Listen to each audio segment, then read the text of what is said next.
Hi everyone, Vegas Film Critic here, Jeffrey K. Howard. Happy 4th of July, happy Independence Day. We used to be one of my favorite holidays. Now, it's still one of my favorite holidays because of the whole patriotic thing. I'm a red-blooded American, and I love Independence Day and the Founding Fathers and history, and I love our country. But you know what? I am sick to death of fireworks. As I've gotten older, I just am sick and tired of them. Being here in Las Vegas and being in the Mojave Desert and 110 degrees and wildfires going crazy all over the Southwest and all over the West in general, I am so anti-fireworks. I think you should just have one giant celebration somewhere and you watch it, but then... okay, I'm getting ahead of myself. I know it raises a lot of money for charities, all these local fireworks things, but you know what? It's just not safe. It really isn't. And I just can't stand it. And I don't even get into what it does to pets. Yeah, I know. I'm being a Debbie Downer, right? You're like, hey, I thought you were going to give me some movie picks for 4th of July. I'm going to do that right now. All right, these are my picks. These are just like 5 selections that I think would be really cool after the fireworks to watch some of these. They're going to be different from last year. I try to do something different every year. You might have a few surprises in there. But coming in at number 5, of course, Captain America: First Avenger. Some of these picks are going to be like patriotic, and some is just going to be really good, kind of America themed. Does that make sense? And Captain America: First Avenger, not only is it just an incredible adaptation of one of the best comic book characters of all time, it's got the whole World War II setting in it. And I love World War II kind of technology, and before digital, before all of that, they had to use their wits, they had to use their brains, they had all kinds of practical applications, and I thought, the old Captain America was just the best. I love him in the Avengers, and he gets, transported at the end of the movie, but I just think watching him in World War II was just right in his element. So I think Captain America: First Avenger is still one of the best Marvel movies out there. Did you see it? Of course you did. But you know what? Check it out again. Coming in at number 4, one of my all-time favorite movies, and I have I don't know how many. I'll grab it. Look at this. I have the Criterion Collection of Dazed and Confused. I even have this one. This is Richard Linklater's greatest film. It's essentially when I was a child in the 70s. This movie has all of everything that I can't remember as a kid, he brings back up in Dazed and Confused. And it takes place in 1976, which is our bicentennial. And I remember that year being like 10 years old, that everybody wanted those quarters that had the bicentennial on the back. So everybody was going crazy, going to 7-Eleven, going to supermarkets, trying to get that 25 cents that had the bicentennial stamp on the back. And I think you can find them everywhere today, but I remember going crazy. But Dazed and Confused, it all takes place in the summer of 76.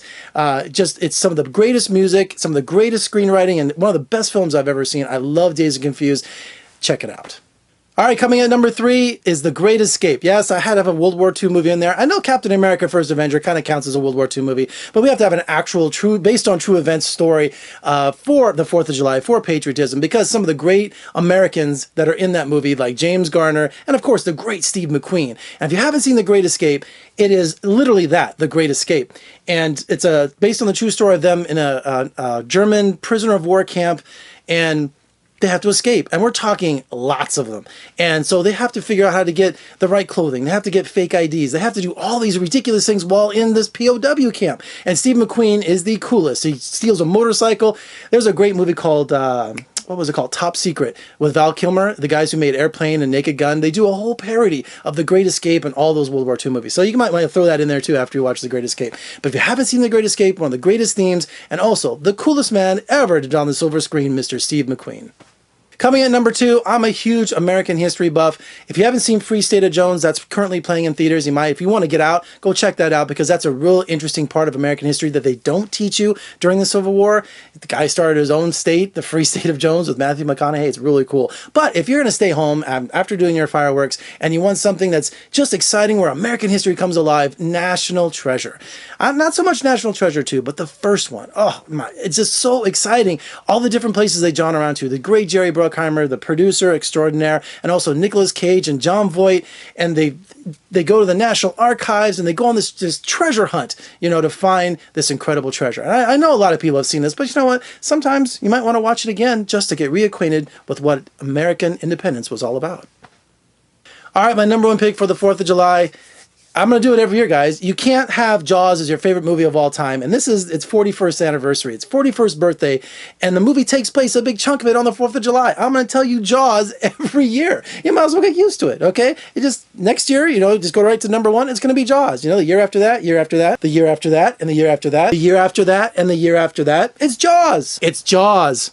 It's Jaws. Damn, it's hot. It's like 110 in Vegas. Great white shark has staked its claim outside of Amity Island. all the surfers, all the swimmers. Yes, Steven Spielberg's masterpiece. Roy Scheider. Who else is in that movie? Richard Dreyfuss, and of course, the great, who played Quint? Why am I going blank? Richard Shaw. Robert Shaw. It's so hot. Oh. So check out Jaws. I know you haven't seen it in what? It's been a year since you've watched Jaws. I'm a purist. I watch it on the 4th of July because a lot of the movie takes place on the 4th. That's just me. You see my Jaws shoes back there? I think I might wear them just on the 4th. I haven't worn them yet. Those are from Sperry. Really cool. All right, those are my picks for the 4th of July, 2016. What are your picks? Put it down in the comments down below. I'd love to know what movies you would recommend. Maybe I haven't seen it. Doubt it. And for more reviews and interviews, surf on over to my website, vegasfilmcritic.com. I'm on social media, Facebook, Twitter. Love to hear from you. Also, please subscribe, share, comment below. Thanks so much for watching. Have a great, safe, and sane 4th of July. I'm Jeffrey K. Howard. It's going to be 115 here. Oh, I know, I leak. Thanks so much for watching. Sorry about that. It was kind of gross. I'll see you next time.